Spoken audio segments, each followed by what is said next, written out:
Hi, this is Nina Perlove, and for today's vlog, I would like to talk about competitions. And the first thing I want to do is announce a new competition that I have just heard about, which I think would be of particular interest to you because it is a YouTube flute competition. And this is being sponsored by banddirector.com and Brio Flutes. And what they're doing is they're hosting a competition where applicants submit videos of their own playing, upload them to YouTube. I think this is very interesting because banddirector.com is doing this competition just for flutists. I think that says a lot about the kind of flute community that has really grown and taken off on YouTube. Now, the fun thing about this competition is that all the videos are going to be appearing on the banddirector.com website, so we can all watch and follow the competition as it's going on, kind of like a flute reality show. So the judges for this competition are the very fine classical flutist Mary Stolper, and the excellent jazz flutist Allie Ryerson, and Greg Patillo, who, unless you've been living on a deserted island with no internet connection, you'll know him as the beatboxing flutist from YouTube. This brings me to the essential questions of, do we really need competitions? And are they really healthy for the participants? Now, I have participated in many competitions as both a participant and as an adjudicator. And although every contest is different in its own way, there's one thing that is pretty much always the same in every competition. And that is, at the end of the competition, every single participant except one thinks that the competition was unfair. So I have to ask, is there really such a thing as a fair competition, or are they all inherently flawed? Well, I can only speak for myself as an adjudicator, and I can tell you that every competition I have ever judged has been handled fairly, ethically, and with the most sincere intentions of the jury.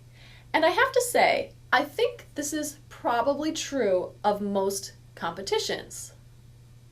But what really is fair when we're talking about a music competition? This is a very difficult term in the context of music because when we're speaking of fair, I think we're thinking of it in terms of some absolute truth or some biblical sense of justice, that there's one absolute, affirmed, undeniable winner and that everyone else is somehow a loser. But we have to remember that music is an art. It's not a science, and it's not a soccer match or a horse race. So music has no absolute right or wrong. It's about nuance. It's about connecting human beings from the performer to the listener.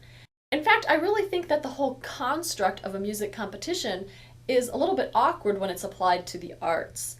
It's really something that's more suitable to athletics. So, despite the flaws in the system, I do think that yes, competitions can be valuable and healthy for our profession, but it's not for the reasons that you might think. To me, the value of a competition is not necessarily in the result. Now, yes, if you're the winner, then obviously doing a competition does have great benefits. First of all, there's the prize that you win, there's the exposure, there's the respect that you get in the community. You may even win opportunities to give more concerts or do recordings. So that goes without saying. For the winner, there are always benefits to doing a competition. But what is the value for everybody else? Since obviously when you go into the competition, you don't know for sure if you're going to end up being the winner or not. Now is the time when you probably think I'm going to give the famous speech where I say, there are no losers, everybody's a winner. But I'm not going to give that speech. And the reason I'm not going to give that speech is because everybody hates that speech. Because it does matter to win, and winning feels good, and nobody likes to lose. The important thing to remember is that if you go into a competition, if you decide that you're ready and that you're willing to take the risk, you have to go into that competition for one reason and for one reason only, and that is to win. Because if you don't have the determination and the single-mindedness to prepare this competition to win, then there's a pretty good chance that you're not going to win. If you go into it to win, you will challenge yourself in preparing the competition to reach a completely new level of mastery, precision, and control over your instrument and over the repertoire. Preparation is one of the most important benefits of entering a competition. So even if you don't show up for the competition for some reason, if your car gets stuck on the side of the road and you never make it, the preparation that you've done in advance of the competition is going to be a wonderful benefit to you as a player. Now, there are other benefits to entering a competition as well. And one of them is you get to meet your peers and the other performers in the competition, especially when you go somewhere live and you play in a final round, or even in the case of this YouTube contest, you'll get to see and hear other performers your own age doing the kinds of things that you're doing from all over the place.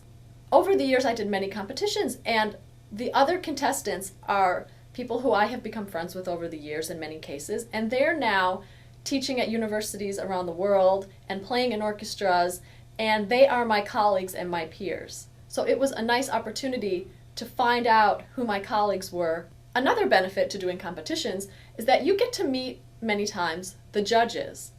Even if you don't win, assuming that you have prepared properly and you go in and you're playing at your best, that's a great opportunity for you to show what you have to offer to a committee of respected judges.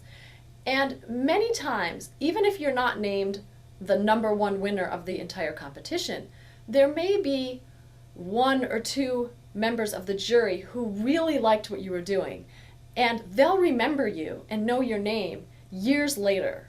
Another benefit to doing competitions is learning to work and perform under pressure, which is obviously a very central part of what we do as performers. Every time we give a concert, there's a little bit of pressure. It's also a very good training ground to prepare us for the competitive nature that is part of our profession today. If you want a job at an orchestra, if you want a job at a university, you're going to have to go and interview and audition and be part of a competitive process. And if you don't have the stomach for that, which many people don't, it's better that you find out when you're young so that you can make a serious decision about whether or not this is the path you want to pursue professionally. Another benefit to doing competitions is that you get to play for a whole new audience. And I have to tell you, I go to the National Flute Association conventions, and I still have people coming up to me who I've never met before who tell me, I remember hearing you play at the NFA Young Artist Competition in 2000. And that's pretty neat because I didn't even realize I had made that connection with so many people. So yes, I think that competitions can be good for a developing musician. And you have to go into it to win, but when you come out of it, you come out of it knowing that there are benefits beyond winning. Now, you might not realize it the day you come out of the competition, but hopefully you'll realize it maybe months or years later. So get working on your YouTube flute competition videos. I, for one, will be watching and trying to scout out some new talent for my school, Northern Kentucky University.